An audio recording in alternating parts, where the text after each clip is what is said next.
Cell theory. अब देखो यहां पे बहुत इंपॉर्टेंट है, हमको पता है कि सेल थ्योरी को देने वाले साइंटिस्ट थे शील्डन एंड स्वान। ये बेटा जब हम बात करते हैं सेल थ्योरी की तो हमें पता है कि शील्डन एंड स्वान ने दिया के, ध्यान से बात सुन के।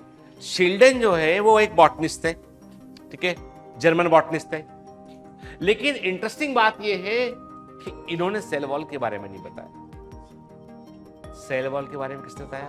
स्वान। और ये गलती कर बैठते हैं हम कई बार, ठीक है। सेल वॉल, स्वान ने बताया कि डिलिमिटिंग लेयर जो है वो प्लांट की है सेल वॉल और एनिमल की है सेल मेम्ब्रेन, ये बताया स्वान ने, ठीक है। और ये हम गलती कर बैठते हैं, हमारे दिमाग में बताया कि बॉटनिस्ट तो वो है तो सेल वॉल तो वो बताएगा, ठीक है ना, ठीक है। तो अब देखो सेल थ्योरी में क्या था, सन याद रखना, सेल थ्योरी जब प्रपोज की गई वो 1839 था, 1839 था, ठीक है ना। लेकिन शील्डन के ऑब्जर्वेशन थे 1838 में। मैथियस शील्डन एक जर्मन बॉटनिस्ट थे, उन्होंने बहुत सारे प्लांट पर स्टडी किया और बताया उन्होंने कि देखो ये स्टेटमेंट बहुत इंपॉर्टेंट है, एक्चुअली प्लांट टिश्यू डिस्कवर किया इन्होंने। अब यहां पर एनसीईआरटी आपसे जो है वो जो एनटीए जो है यहाँ पे क्वेश्चन क्रिएट करेगा, एनसीईआरटी से यहाँ पे नए क्वेश्चन, कंफ्यूजिंग क्वेश्चन क्रिएट होते हैं। All plants are compose of different kind of cell, सभी पौधे अलग अलग प्रकार की कोशिकाओं से सेल से बने होते हैं, which form the tissue of the plant, जो प्लांट का टिश्यू आता है, ठीक है ना। मतलब the scientist who first time indicated that the plant tissue have different kind of cells, नाम बताइए अपने कहां से आ गया यार ये, ठीक है। तो ये तो लिखा है एनसीईआरटी में, तो लिखा है बेटा एनसीईआरटी में, ठीक है ना। तो हम क्या करते हैं, हम एक तरफा रट लेते हैं कि सेल थ्योरी शील्डन और स्वान ने दी, अरे उसके आगे पीछे क्या बोला, उसके पीछे का कॉन्टेक्स्ट क्या था वो हम नहीं समझ पाते बेटा, है ना, तो वहां पे गलती कर बैठते हैं ना। और आपको मैं सच कह दूं, आपने एग्जाम में कठिन क्वेश्चन जो नहीं पढ़ा, बिल्कुल उसकी बात नहीं कर रहा मैं, जो थोड़ा पढ़ के गया, आपने एग्जाम में बहुत कठिन क्वेश्चन गलत नहीं किए हैं, आपने सिंपल से दिखने वाले क्वेश्चन गलत किए हैं। आपने एक बार सही आंसर सोचा था और अगली बार आपने चेंज करके आंसर लगा के वो गलत करके आ पाए, आपने सिली मिस्टेक की है। आप क्वेश्चन बाद में देखा तो अरे यार तो मुझे मालूम था, बाद में आपको लगता कि तो मुझे मालूम था, ठीक है, लेकिन मुझसे गलती हुई। हुआ कि नहीं हुआ? हमको यहाँ पर वही गलतियां नहीं दोहरानी है, उन्हीं गलतियों पे हमें काम करना है, उन्हीं गलतियों पे हमको हार्ड वर्क करना है बेटा, ठीक है। तो समझ गए हम कि शील्डन ने क्या बताया बेटा, ठीक है। देन हम शील्डन एंड स्वान को देख रहे हैं यहाँ पे, ठीक है। फोटो उतना रिलेवेंट नहीं है, बस दिखाने की कोशिश कर रहा हूं कि भैया देखो ये लोग भी कुछ कर सकते तो अपना, मेरा तो एक ही चीज का वो है कि एक जीएन रामचंद्रन को छोड़ दो आप, बाकी के अपन कहाँ गए, इतने सारे लोग, तब भी बहुत थे अपन, है ना, तब भी बहुत लोग थे यार अपन। कोई किताब, अब आप बोलोगे अंग्रेजों की साजिश थी ये, तो उन्होंने ऐसा किया, अपना हमारा नाम नहीं डाल रहे है ना, डीएनए तो मैंने भी खोज निकाला था पर मेरा नाम नहीं डाला इन्होंने के, तो कहीं हमें तो बड़ा खुश होता कि नहीं बोलता कि रामचरण प्रसाद ने बताया था डीएनए के डबल हेलिकल मॉडल के बारे में, ठीक है। विष्णु प्रसाद शर्मा ने बताया था कि जो है मॉलिक्यूलर ना, एक नगे नाम नहीं आता यार, आना चाहिए। इसलिए मैं बोलता हूं कि हम लोग इतने सारे यार, हम तो हर अब नासा में हम लोग सब जगह, लेकिन वो टॉप की कोई चीज खोजी जाती तो वही कहीं ना कहीं अंग्रेज आता है उसमें, ठीक है। तो हमको थोड़ा सा अपने अब बदलेगा, ठीक है ना। अब हम बहुत सारे हो गए यार, तो और ज्यादा हो गए, ठीक है, और अब होशियार भी हो गए हम, तब तो कुछ करना चाहिए हम लोग को, ठीक है। चलिए, तो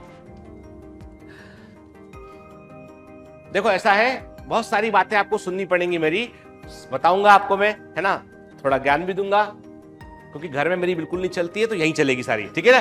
तो और at about this same time Theodor Schwann जो है 1839 ब्रिटिश जूलॉजिस्ट थे, याद रखिएगा, studied different type of animal cells and reported cell had a thinner outer layer which is today known as plasma membrane. अब ये तो मतलब प्लाज्मा मेम्ब्रेन के बारे में 1839 में पहली बार किसने बताया था?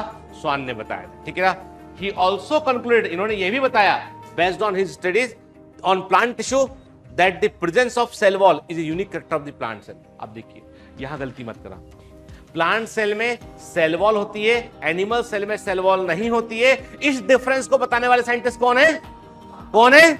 स्वान, ठीक है। तो स्वान ने बताया कि प्लांट टिश्यू जो होते हैं, प्लांट जो सेल होती है, उनमें आपको सेल वॉल देखने मिलती है जो कि का यूनिक कैरेक्टर है। तो हम जो बोलते हैं कि एनिमल सेल में सेल वॉल नहीं होती है, प्लांट सेल में सेल वॉल होती है, तो ये डिफरेंस बताने वाले साइंटिस्ट कौन थे? स्वान थे, ठीक है ना। On the basis of this Schwann ने इसका बताया कि Schwann propose the hypothesis that the bodies of the animal and plant, इन्होंने बताया कि जो एनिमल और प्लांट की बॉडी, शरीर जो होते हैं वो कोशिकाओं से बने होते हैं, and the product of cells या सेल्स के उत्पादों से बने होते हैं। अब जैसे एक वर्ड आया यहाँ पे प्रोडक्ट ऑफ सेल्स, यहाँ पे क्या चीज आ गई, मिडिल लेमिला, यहाँ पे क्या आ गया, ग्लाइकोकैलिक्स, ठीक है, इंटरसेलुलर सब्सटेंसेस, वो सब इसके अंदर आ गया। या तो हम सेल से बने हैं या सेल्स के प्रोडक्ट से बने हैं, ठीक है। हम कहते हैं बाहर एक काइटिन की लेयर है, तो वह काइटिन आया कहां से। हम कहते हैं काइटिनस एक्सोस्केलेटल इंसेक्ट में देखने मिलता है, तो आया कहां से, सेल ने बना के बाहर छोड़ा, ठीक है। हम कहते हैं इंटरसेलुलर टिश्यू होता है, कोलेजन फाइबर होते हैं, इंटरसेलुलर होते हैं, सेल्स के बीच में होते हैं, ठीक है। कहां से आए वो, सेल से बन के आए वो, ठीक है ना, क्लियर। तो इन्होंने बताया कि जो जीवित जीव होते हैं, जब प्लांट या एनिमल हो, उनकी जो बॉडी होती है वो सेल से या सेल्स के जो है वो प्रोडक्ट से वो बनी होती है बेटा, ठीक है। तो सेल थ्योरी क्या बोलती है, cell is the structural and functional unit of all living being, clear, कोई डाउट नहीं इसमें, बिल्कुल बेसिक क्वेश्चन है, बार बार रिपीट होने वाला क्वेश्चन है, ठीक है। अब यहां पर एक स्टेटमेंट आया यहां पे, ओमनीसेलुला ई सेलुली, मालूम है, ठीक है, किसने दिया, किस ईयर में दिया, 1855, 1855 में विर्कोव ने कहा all living cells arises from the pre existing living cells, सभी जीवित कोशिकाएं अपनी पूर्ववर्ती जीवित कोशिकाओं से उत्पन्न होती हैं, all living cells arises from the pre existing living cells. इसमें कौन सी बड़ी बात है, पता था अपने को, भाई पता था अपने को, तो है ना, सबको पता होना चाहिए कि जीवित सेल्स, लेकिन ये बड़ी बात थी उस समय। उस समय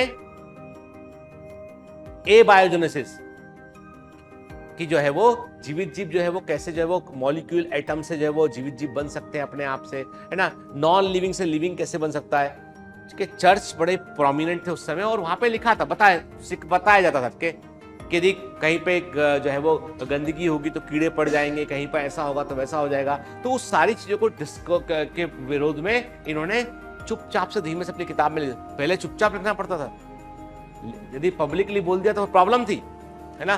तो इन्होंने लिखा कि ओमनीसेलुला ई सेलुली, ठीक है।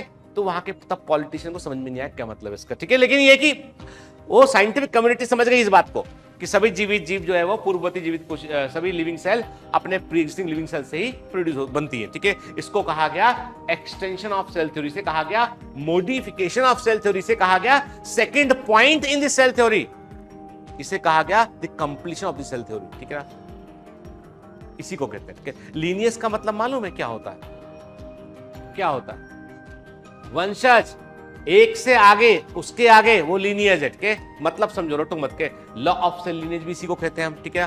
तो जो विर्को है उन्होंने बताया उन्होंने कि सभी जीवित सेल कोशिकाएं जो है अपनी पूर्ववर्ती जीवित कोशिकाओं से बनती हैं। एक तरीके से उन्होंने उस समय विरोध किया उन लोगों का जो बोलते थे कि नहीं अपने आप नॉन लिविंग से लिविंग बन सकता, उनका विरोध किया, चर्च का विरोध किया उन्होंने, बहुत सारे लोग, और कई लोग साइंटिस्ट इसके अगेंस्ट भी हुए उसके लिए।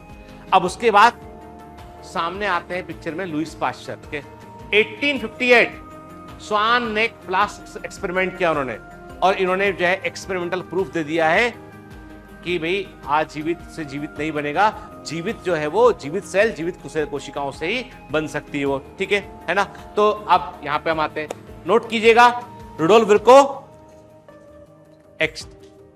आगे एरो के 1855, रुडोल्फ विर्को आगे एरो के 1855, आगे एरोला के लिखिएगा ओमनीसेलुला ई सेलुली, जैसे बोल रहा हूं वैसे नोट कीजिए, रुडोल्फ विर्को एरो लगाइए 1855,